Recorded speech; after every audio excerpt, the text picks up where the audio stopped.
り解説。1972年公開映画ベスト10。懐かしの名作を振り返る。マリサ、今日は1972年に日本で公開された映画を振り返るんだよね。そうだぜ。1972年は映画史においても特別な年だったんだ。洋画邦画問わず、いろんな名作が公開されてるぜ。例えばどんな作品があるの？例えば、ブルース・リーのアクション映画、ドラゴン危機一発や、マフィア映画の金字塔、ゴッドファーザーなんかがあるな。それに、時計仕掛けのオレンジや、フレンチコネクションみたいな社会派の作品も公開されているんだ。それは楽しみ。ところで、どうして1972年がそんなに映画にとって重要な年なの？いい質問だな。この年は、映画の技術やテーマの幅が広がった時期でもあるんだ。例えば、ブルース・リーがカンフー映画で世界的なブームを巻き起こしたり、深い社会問題を扱った映画が注目されたりしてたんだぜ。なるほど。時代を映し出した映画がたくさんあったってことなんだね。そういうことだな。それじゃあ、ランキング形式で1972年の名作映画を10位から1位まで順番に紹介していくぜ。オッケー。どんな作品が登場するのか、ワクワクしてきた。第10位、助手701号、サソリ。第10位は、助手701号サソリね。このタイトルだけでもインパクトがあるけど、どんな映画なの？助手701号サソリは1972年に公開された日本映画で、梶芽衣子主演の助手サソリシリーズの第一作だぜ。この作品は、復讐と女性の強さをテーマにした過激なエクスプロイテーション映画なんだ。復讐と女性の強さって、どういうストーリーなの？物語は、刑務所を舞台にした過酷な環境で進むんだ。主人公の松島奈美は、裏切り者の恋人によって罪を着せられ、刑務所に送られてしまう。そこでは、看守や他の助手から虐待を受けるけど、奈美は屈することなく、脱獄を図って裏切った恋人や関係者に復讐するという話だ。かなりハードな内容だね。でも、その中でどんな魅力があるの？まず、梶芽衣子の演技が圧巻なんだ。彼女の冷徹で力強い目つきが、奈美の復讐心を見事に表現している。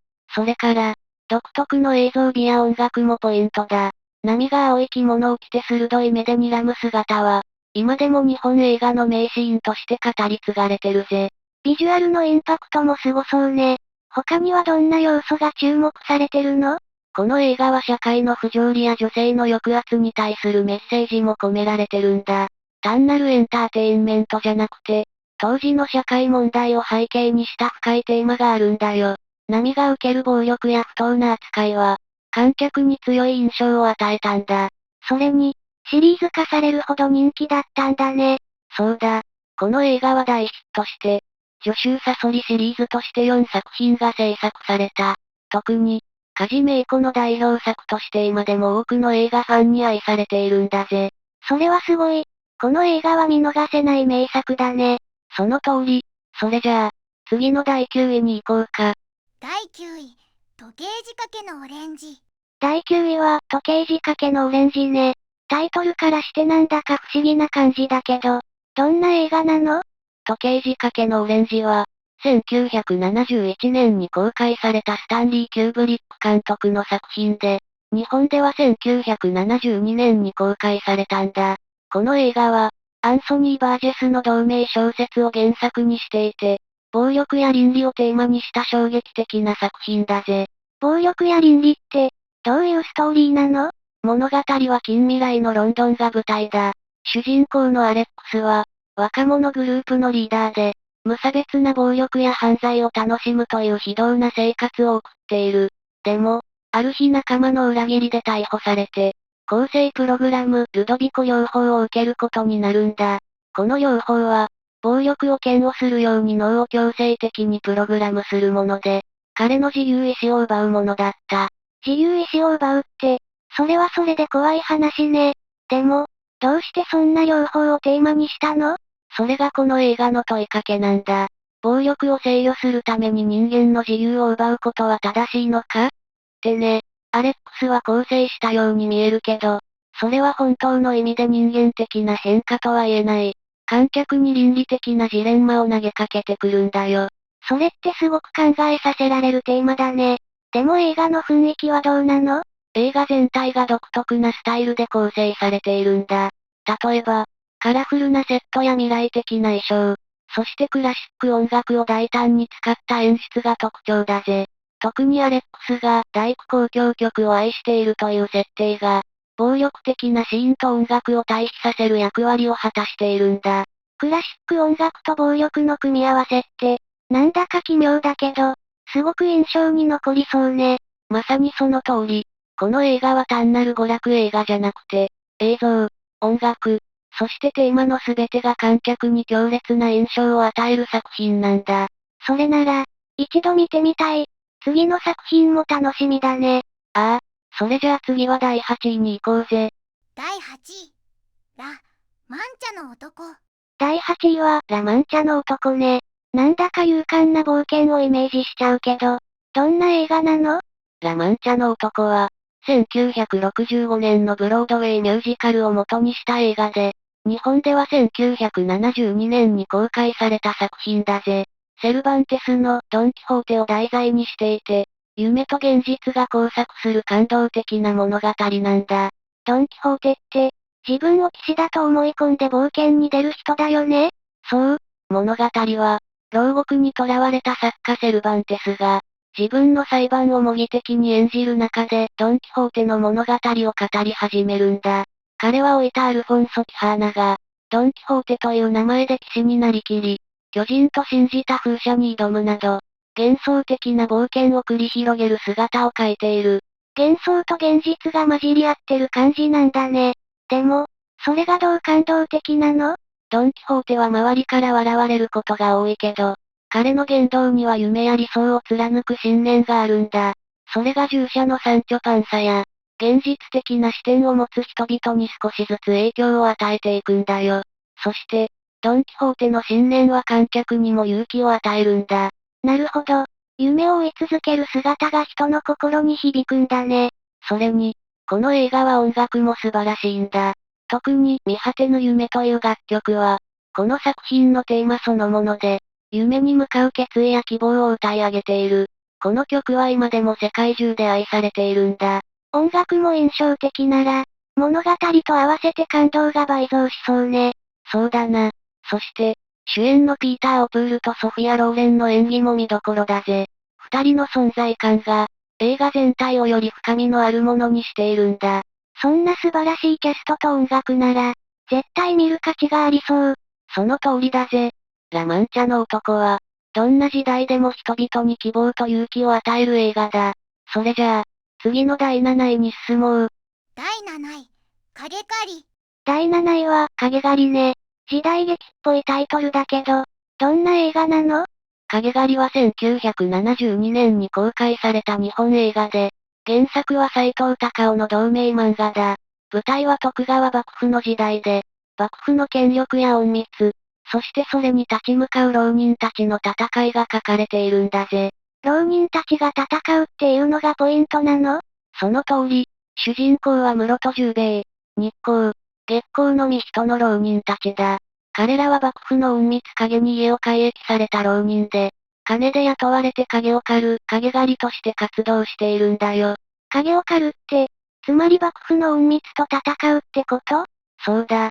田沼意次が老中として財政難の幕府を支えるために、外様大名を次々と改易して財政を潤そうとする。そのために隠密影を送り込むんだけど、これに反発する藩や浪人たちが影狩りを雇って戦うんだ。映画では、伊豆市藩が次のターゲットにされ、そこで影狩り未人組が田沼の影と死闘を繰り広げるんだぜ。なるほど。幕府の権力に立ち向かう浪人たちの戦いなんだね。そして、この映画の面白いところは、室戸十兵衛というキャラクターの哀愁だ。実はこの役、原作者の斎藤隆夫が誰に演じてほしいか悩んでいた時に、病み上がりの石原裕次郎の姿を見て、この人しかいないと思ったんだ。そして、石原本人も原作を読んですぐに出演を承諾したらしい。そういう背景があると、役にぴったりな俳優が演じることで、キャラクターの魅力がさらに引き立つね。その通り、石原裕次郎の演技が十兵衛の悲しみや哀愁を完璧に表現していて、この映画の魅力の一つになっているんだ。それに、アクションシーンも迫力満点で、剣劇が好きな人にはたまらない作品だぜ。幕府の隠密との戦いって、アクションとドラマが両方楽しめそう。まさにそうだな。さらに、時代劇ファンには嬉しい。緻密な時代背景や人間ドラマが深く書かれている。この映画は単なるアクションだけじゃなくて、ストーリーの厚みも魅力なんだ。それなら、時代劇ファンだけじゃなく、いろんな人が楽しめる映画だね。その通り。じゃあ、次は第6位に進もうぜ。第6位、子連れ狼、甲賀し腕菓子つかまつる。第6位は、子連れ狼甲賀し腕菓子つかまつるね。タイトルが長くて覚えにくいけど、どんな映画なの？子連れ狼甲賀し腕菓子つかまつるは1972年に公開された時代劇映画で、原作は小池和夫と小島豪石による漫画、子連れ狼だ。この映画は、復讐を誓った元処刑人の男と、その幼い息子が旅をする物語だぜ。親子が旅をするって、どんな設定なの？主人公は小上一刀という元講義会職人で、彼は濡れ衣を着せられて職を追われた上に妻を失う。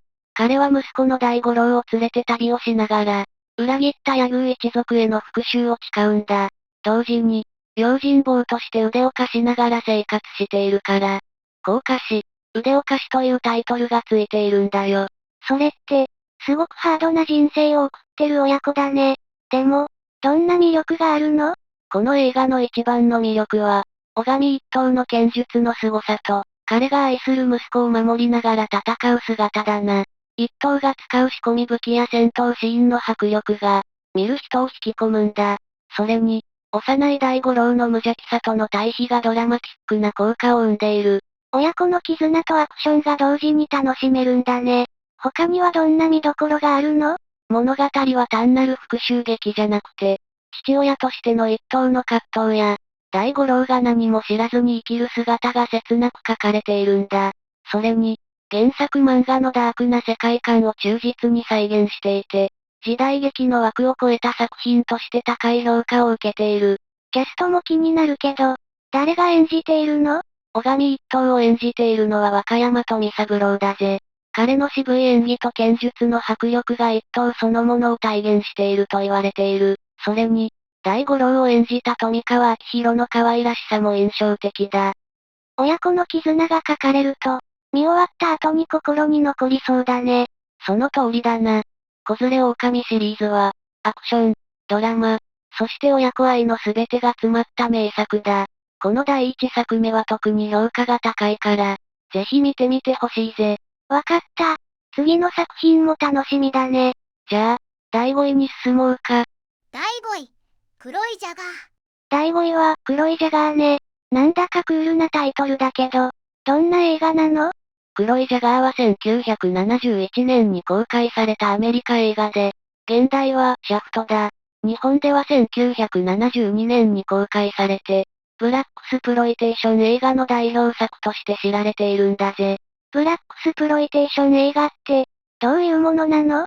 ブラックスプロイテーション映画は、1970年代のアメリカで流行した、黒人俳優を主役に据えた映画ジャンルだ。黒人の観客層をターゲットにしていて、アクションやサスペンス、コメディを盛り込んだものが多いんだ。この黒いジャガーはそのジャンルを確立した作品と言われている。それで、どんなストーリーなの？主人公は私立探偵のジョン・シャフト。彼はニューヨークを舞台に、ギャング絡みの事件を解決していくんだ。この映画では、黒人ギャングのボスの娘が誘拐される事件が書かれていて、シャフトが事件の真相を追いながら、悪党たちと渡り合っていく。ニューヨークを舞台にした探偵映画って、すごくスタイリッシュな感じがするね。その通り、この映画の特徴は、シャフトのクールさとスタイリッシュさだ。主人公を演じたリチャード・ラウンドプリーは、黒人ヒーロー像を確立したと言われているんだ。それにシャフトのトレードマークでもあるロングコート姿が、めちゃくちゃかっこいいんだぜ。見た目だけじゃなくて、性格も魅力的なの？ああ、シャフトは冷静で頭が切れるだけじゃなく、正義感が強いんだ。事件解決のためならどんな危険にも立ち向かうし、女性にもモテモテなんだぜ。それはまさに映画のヒーローって感じだね。音楽とか演出も気になるな。音楽もこの映画の大きな魅力だ。特にアイザック・ヘイズが手掛けたテーマ曲、シーム・フロム・シャフトはグラミー賞を受賞した名曲で、今でも聴くとシャフトの姿が思い浮かぶんだ。音楽もストーリーも楽しめるなんて、最高だね。そうだろ？黒いジャガーは、映画史に残る名作だし、ブラックスプロイテーション映画を語る上で外せない作品だ。ぜひ見てみてほしいぜ。絶対見てみる。次の作品も楽しみだね。それじゃあ、次は第4位に進もうか。第4位、アントニーとクレオパトラ。第4位は、アントニーとクレオパトラね。このタイトル、すごく壮大な雰囲気だけど、どんな映画なの？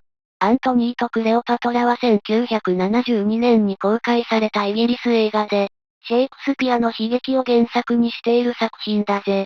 ローマとエジプトを舞台にした、愛と権力の物語なんだ。ローマとエジプトって、すごいスケールの話だね。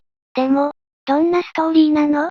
物語は、ローマの将軍マーク・アントニーと、エジプトの女王クレオパトラの悲恋を書いている。アントニーはローマ帝国の一部を治める有力者だったけど、クレオパトラとの恋に溺れ、ローマの仲間たちと対立していくんだ。そして、愛と権力の間で揺れ動く二人が悲劇的な運命を迎えるっていう展開だ。愛と権力の間で揺れるなんて、すごくドラマチックだね。そうなんだ。この作品の見どころは、アントニーとクレオパトラの愛が単なるロマンスじゃなくて、政治や戦争と密接に絡んでいるところだな。彼らの恋が引き金になって、ローマ帝国が大きく揺れ動くんだ。愛が国を揺るがすなんて、大スケールの話だね。演技とか映像もすごそう。その通りだぜ。アントニーを演じたチャールトン・ヘストンの堂々とした演技や、クレオパトラを演じたヒルデガード・ニールの妖艶さが、二人の関係を際立たせている。そして、広大なエジプトの風景や豪華なセットも映画の魅力だな。映像が豪華だと、それだけで見てる側も引き込まれるよね。ああ、それに音楽も映画を盛り上げる重要な要素だ。荘厳なスコアが、二人の愛と悲劇をより感動的に見せてくれるんだよ。歴史劇としても、ロマンスとしても楽しめそうだね。その通り、アントニーとクレオパトラは、シェイクスピアの名作を豪華に映画化した作品で、愛と権力の狭間で生きた二人の姿に心を打たれる名作だ。ぜひチェックしてくれよな。わかった。次の作品も楽しみにしてるよ。じゃあ、第3位に進もうか。第3位、ゴッドファーザー。第3位は、ゴッドファーザーね。このタイトル、マフィアの映画ってイメージが強いけど、どんな作品なの？ゴッドファーザーは1972年に公開されたアメリカ映画で、フランシス・フォード・コッポラ監督が手掛けた作品だぜ。マフィア映画の金字塔と呼ばれるほど、映画史に残る名作だ。マフィア映画って聞くだけで、緊張感がありそうだけど、どんなストーリーなの？物語の中心は、イタリア系移民のマフィア一家コルレオーネファミリーだ。家族を守るために暗躍する父親ビトー・コルレオーネと、その後継者としてマフィアの世界に足を踏み入れる、息子マイケルの葛藤を書いているんだ。権力争いや裏切り、家族の絆が複雑に絡み合っている。マイケルって、もともとマフィアの後継者じゃなかったの？そうなんだ。マイケルは本来、家族の犯罪ビジネスから距離を置いていたんだ。でも、父ビトーが命を狙われたことで、家族を守るためにマフィアの世界に入らざるを得なくなる。そして、次第に冷酷なリーダーへと変貌していく姿が書かれているんだよ。それってすごく切ない話だね。でも、映画としての魅力はどんなところ？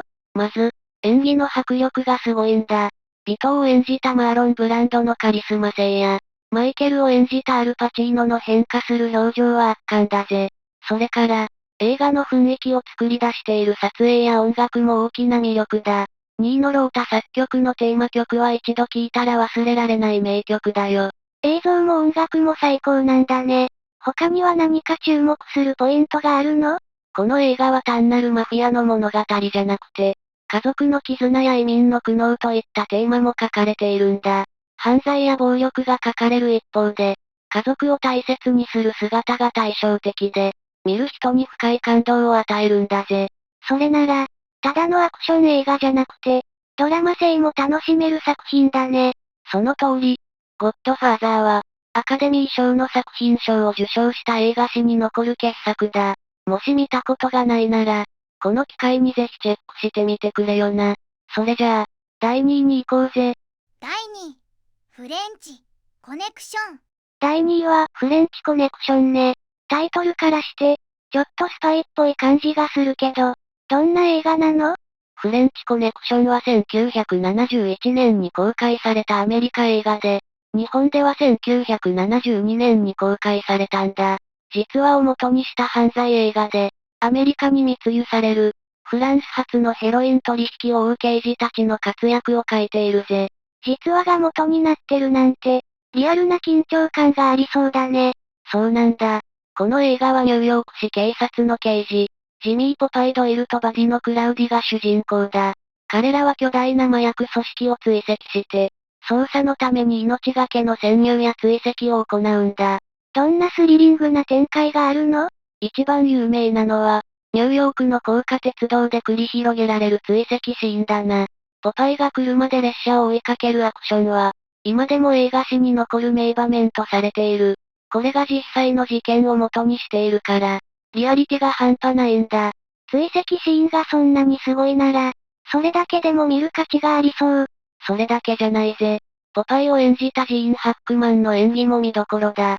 彼は粗暴だけど正義感が強い刑事で、少し泥臭いけど人間味が溢れてるんだよ。彼のキャラクターが映画全体を引き締めているんだ。犯罪映画って聞くとちょっと暗そうだけど、そんなキャラクターがいると見やすそうだね。その通り、この映画は犯罪映画としての緊張感だけじゃなくて、人間ドラマとしても魅力的なんだ。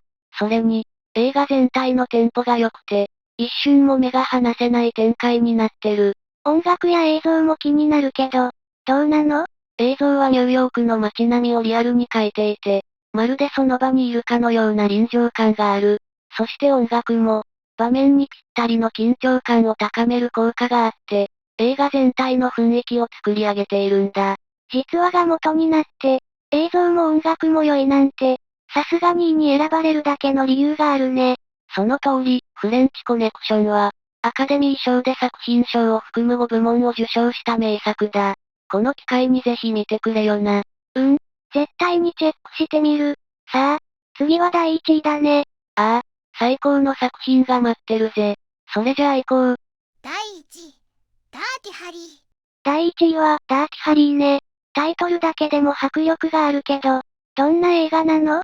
ダーティハリーは1971年に公開されたアメリカ映画で、日本では1972年に公開された作品だ。主演のクリント・イーストウッドが演じるハリー・キャラハン刑事が、冷酷な犯罪者に立ち向かう姿を描いたアクションスリラーだぜ。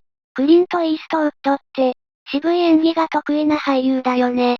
それで、どんなストーリーなの？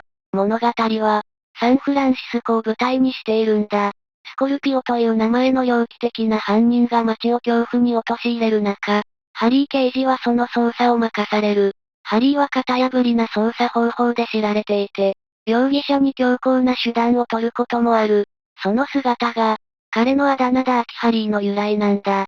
型破りな捜査って、どんなことをするの？例えば、犯人を追い詰めるために法律のグレーゾーンを超えたり、時には強引な手段で情報を引き出したりするんだ。でも、その過激さが彼の魅力でもあって、観客を引き込むんだぜ。そういうキャラクターが主人公だと、ストーリーに緊張感が増しそうね。その通り、特に、ハリーが犯人と向き合うクライマックスシーンは圧巻だ。スコルピオとの心理戦や追跡劇は、まさに手に汗握る展開だぜ。そして有名なセリフ、You've got to ask yourself one question, do I feel lucky? Well VA, パンク。かけてみるか今日はついてるか？どうなんだクソ野郎は、この映画の代名詞にもなっている。そのセリフ、聞いたことがある？めちゃくちゃかっこいいよね。ああ、このセリフは映画史に残る名言として有名だ。それにクリント・イーストウッドの存在感と、低音の声がそのセリフをさらに印象的なものにしている。アクションだけじゃなくて、キャラクターも魅力的なんだね。そうなんだ。それに、この映画は当時の社会問題にも触れているんだ。犯罪の増加や警察の行動の限界などが書かれていて、単なるエンタメ映画では終わらない深みがあるんだよ。社会派のテーマもあるなんて、さすが1位にふさわしい作品だね。その通り、ダーティハリーはアクション映画の金字塔として、今でも多くのファンに愛されている名作だ。この映画を見れば、刑事映画の醍醐味が存分に味わえるぜ。絶対見てみるよ。1972年のランキングもすごく面白かった。そうだな。映画は時代を超えて楽しめるから、これを機に名作をどんどんチェックしてくれよな。総評またはまとめ。これで1972年の日本公開映画ランキングも全部紹介し終わったね。改めて振り返ってみると、どの作品も本当にすごい名作ばかりだったね。ああ、1972年は映画史にとって特別な年だったんだ。ゴッドファーザーやフレンチコネクションみたいな国際的な傑作から、子連れ狼や影狩りといった日本独自の作品まで、多彩なジャンルが揃っている年だったぜ。洋画も邦画も、それぞれに時代を映し出していて面白かったよね。その通り、例えば、ダーティハリーは型破りな刑事像を確立したし、ラマンチャの男や、アントニーとクレオパトラは人間の夢や愛の力を書いている。どの作品も、ただのエンターテインメントじゃなくて深いテーマを持ってるんだよ。映画を通して、1970年代の社会や文化も感じられる気がするよ。そうだな。映画はその時代の価値観や社会問題を映す鏡でもあるから、当時の空気感がしっかり伝わってくる。それに、このランキングに入った作品は、今見ても色褪せない名作ばかりだぜ。じゃあ、これを機にいくつか見てみようかな。楽しみが増えたよ。それがいいぜ。映画の世界は無限大だし、名作を見るたびに新しい発見があるはずだ。それじゃあ、次のテーマでもっと面白い話をしよう。楽しみにしてるよ。ありがとう、マリサ。最後までご視聴いただきありがとうございました。これからも役立つ情報をお届けいたしますので、チャンネル登録と高評価をよろしくお願いします。コメント欄でご意見や質問もお待ちしています。それではまた次回お会いしましょう。バイバイ。今日も一日良い日で、またね。